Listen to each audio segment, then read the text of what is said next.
Arkadaşlar Doğan'a geldim. Biz bu akşam organizasyon yemeğine gideceğiz. Ha, oldu mu? Yani bak eve gittik kaç tane bak bir. Bak iki. Faturayı sen mi ödüyorsun?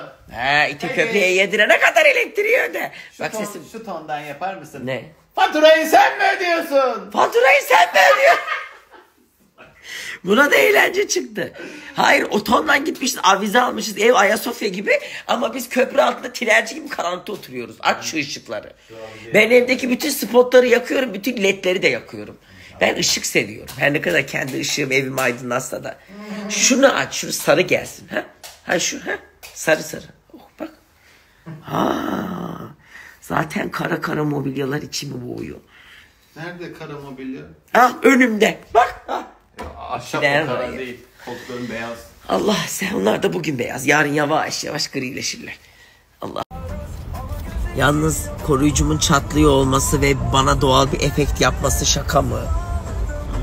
Görüyor musun? Kendine efekt yapıyor. Ne güzel olmuş. Filtre. Her şeyim doğal. Filtrem bile doğal. Doğal. Telefon kırıldı yenisini almıyorum demiyor da. Ey gidi yavrum para daldan mı toplanıyor? Ey gidi yavrum para daldan mı? Acilen Yalnız... Adıyaman tütününü bırakman lazım. Onu diyecektim. Kaçak Adıyaman tütünü içiyormuşum gibi. Ey gidi yavrum eleliğinden. Ama bu sesimle gittim. Eleliğinle. Süpürdüm.